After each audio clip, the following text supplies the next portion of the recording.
Hi, in this video I'm going to explain the short story New Life The Dilemma, written by the prestigious writer Vijaydan Detha as a Rajasthani writer. He was born on 1st September 1926 in Baronda near Jodhpur, Rajasthan. He was also known as Bijji, noted Indian writer of Rajasthani literature. Before starting the story, first of all, we should know the exact meaning of the word the dilemma. What does it mean? It means when we are in a situation where we have to make a difficult choice between two or more things. So let's get started. At the beginning of the story, there was a rich saint whose only son had just got married with great pomp and show, and now the procession was returning home. On the way, they stopped to rest in a forest. The bride sat under the tree with five maid servants, unveiling her face. Unveiling means to reveal, revealing her face. A ghost had his dwelling in the hollow of that tree, means the ghost had his house in the hollow of that tree. His eyes were dazzled by that glimpse of the bright unveiled face, fragrant with perfumers. The ghost thinks, could a mortal woman really be endowed with such beauty and youth? The ghost felt that his existence had become meaningful. First, the ghost was in the state of dilemma. When he saw a newly bride and began to love her, he thought of taking an habitation in bride's body, but then he realized that this would cause her suffering, and he thought he should take possession of the bridegroom, but that too would cause the bride sorrow. So he was not able to take decision. This situation is felt in the dilemma of the ghost. And few minutes and after few minutes she departs from there with bridegroom. The ghost thinks about that bridegroom. How fortunate was this groom? How happy. The ghost was pierced by 100 thorns. The bridegroom was also in a dilemma. He has spent 2 hours trying to compute the wedding expenses, but was still unable to tally his accounts. According to him, the joys of accounting and trade the greatest of joy. He gives the example of God. God too is a careful keeper of the accounts. He keeps track of each breath we draw. He preserves an exact record of every drop of water, gust of wind, and grain of soil. On the way, the bride looks red berries, glowed in the green fields. She says to him to see this beautiful scene, but he ignored it and said to her to eat dry fruits and shut her mouth. According to him, it is for rustics, not for us. She requested him to pluck red berries, but he refused her. After it, the bride came to know that her husband is going abroad for business. She was very upset to hear this. But her husband proudly says business is the primary duty of a trader. We must increase our wealth. The bride became silent. She feels that her feelings and emotions has no place at the heart of her husband. Her husband says to her for serving his parents behind him. Bride's husband passed by the way of that tree where the ghost dwells. The ghost recognizes him and disguises himself to ask the matter. Brother, the auspicious thread of your wedding are not yet united. Where do you go so soon after marriage? The saint's son made answer, cannot the threads be united in another land? At this, the ghost thought he would not be back for 5 years. He observed him carefully, and assuming the form of Saint's son, he went to bride's home. But he meets Seth and Sethani. First of all, he makes the story before them. He tells a lie that he meets Mahatma, who asks to go abroad and promises me to give 5 gold coin daily. Seth and Sitani became blind to receive coins.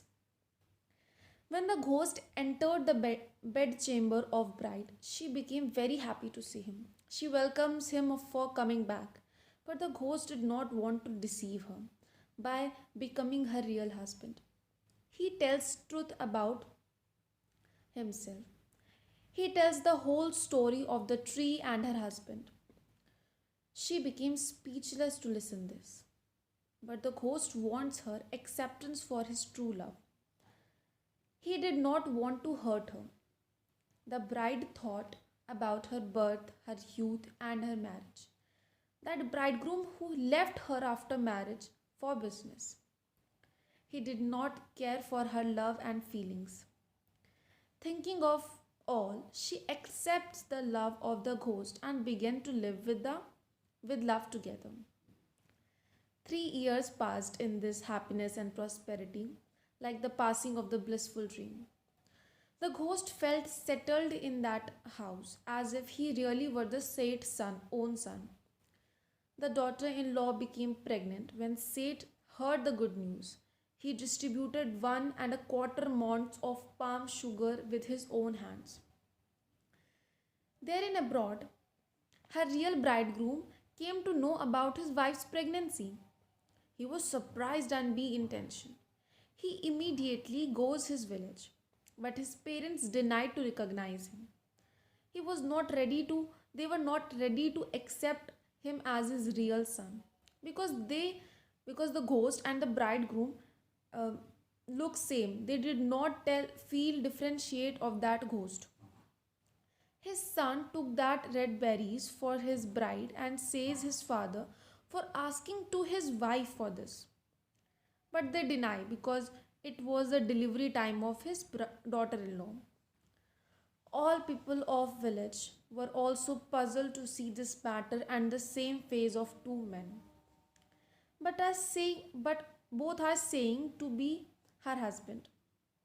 People were in angry and said to clarify this confusion. The situation took a turn for the worse. The bride gave birth to a girl child. The elder woman said to Seth Ji to ask his daughter-in-law for berries. The elder woman go for asking berries to the bride, but she did not give the answer seriously. They became angry for this. Both husbands were bound in a room. The ghost was not to be afraid with this because he was a powerful ghost. The real husband asked him, "Listen, brother, God knows what kind of justice is going to be meted out. But you know well enough that I am Seth's son." The ghost followed the example of Yudhishthir and said, "I am the subtle being within a woman's body, the lord of her love. I desire love and attraction for more than business or profit."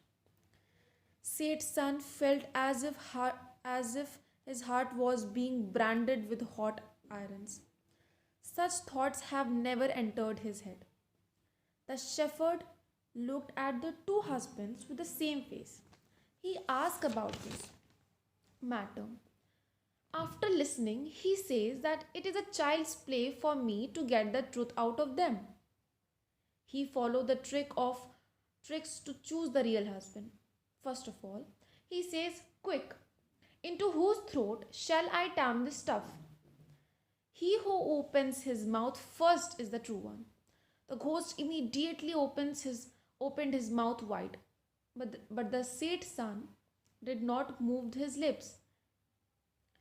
And the second trick is the shepherd said, "Whoever gathers all these sheep together before I clap my hands 7 times is the true one." No sooner the words out of his mouth than the ghost took the form of a whirlwind and gathered the sheep together before the shepherd had clapped 5 times.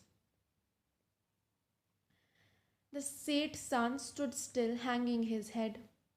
The shepherd said, "Well done." And now he will take one final test. He opened his water skin. Water skin, it is a receptacle uh, used to hold water, normally made of sheep or goat skin. So he opened his water skin, drank up all the water in one gulp, and then belched loudly. He said, "Whoever gets into this water skin before I snap my fingers 7 times is the real master of the bedchamber.